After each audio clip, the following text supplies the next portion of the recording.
2022 was not been the best year for movies, but I will say we've gotten some really good comic book movies and some not great ones, but we've also gotten some mediocre ones. So today the film watcher, shall be ranking all 2022 comic book movies from my least favorite to my favorite.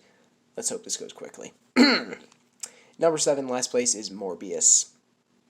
Yeah, it's not a very good movie. I think Jared Leto and Matt Smith are okay. I think they have pretty good chemistry within the film, but yeah, it's not very good. The story is dumb. It's mostly just boring, mediocre garbage. It ends very abruptly. The action looks weird sometimes. I think the smoke over everything was a weird choice. Some of the CGI is okay, and some of the CGI is not. Most of the characters get nothing to do. The two mid-credit scenes are abysmal and make no sense. So yeah, it's a bad movie. Not the worst thing I've ever seen, but still a bad movie. Number 6 is Doctor Strange in the Multiverse of Madness, a colossal disappointment that I just did not really like that much. I liked Wanda. I thought she was a cool villain, and there was some really cool action scenes, like the musical one. That was neat, but I don't know. Yeah, I feel like they could have done more. The multiverse felt like they just did the bare minimum with it. It felt like it didn't come to much of a climax, and like there should have been more to the movie. I thought it was too short. They teased like half the cameos in the trailer, which was dumb. So yeah, not very good movie, and just kind of a disappointment again. Number 5 is DC League of Superpets, a movie that has not stuck with me at all. I think the two main characters are a lot of fun, and of course, Dwayne Johnson and Kevin Hart have a lot of chemistry. I think the animation is cool, and I really like Keanu Reeves and John Krasinski as Batman and Superman. But I don't know, I didn't care about like a number of the other super pets aside from the two main guys. Um, Most of the Justice League just felt lame. I didn't like any of the villains.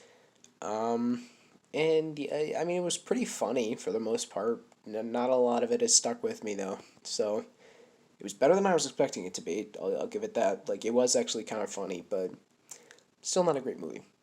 Number 4 is Thor: Love and Thunder. Man, I was getting kind of tired of these disappointing MCU movies.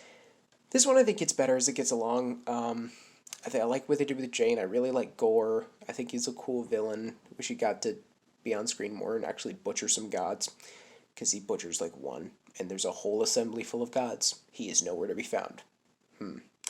I've heard a lot of complaints about Thor Ragnarok in the past couple years about how it like undercuts drama for a joke. This movie does that a lot, and it's quite noticeable. And I took some issue with it. Yeah, I feel like they just tried to cram in too many jokes, and not a ton of them worked. The first 45 minutes especially are kind of rough. It's not devoid of comedy. Like, there was some funny parts in there, but it's just not one that I think works that well.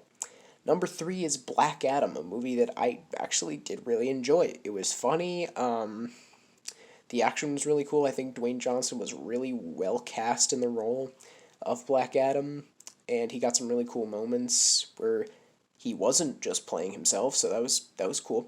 I think the Justice Society was neat. The villain was kind of lame. The backstory was done a bit weird, and it's not like a super memorable movie.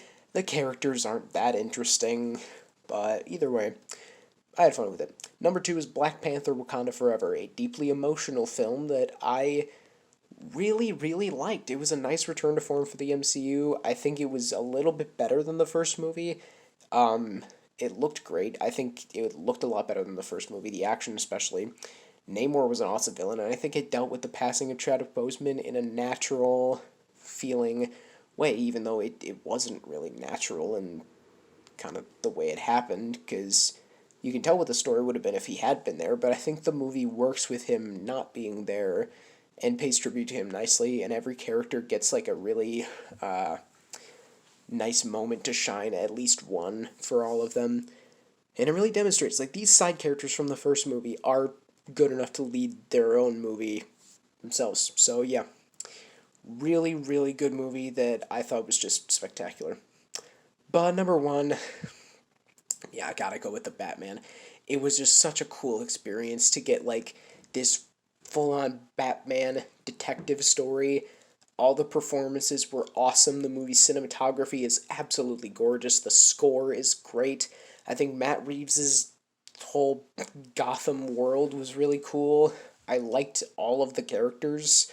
Um, and like yeah, the version of the Riddler was neat. I loved Robert Pattinson as Batman and like the kind of arc he goes on with realizing, he has to do more as Batman, do more as Bruce Wayne so he can do more as Batman. I thought that was interesting. And yeah, it's just a great Batman film. My personal favorite Batman film that we've ever gotten. So yeah, it is my favorite comic book movie of 2022. Share your own ranking down below. Thanks for watching. Keep calm and watch on.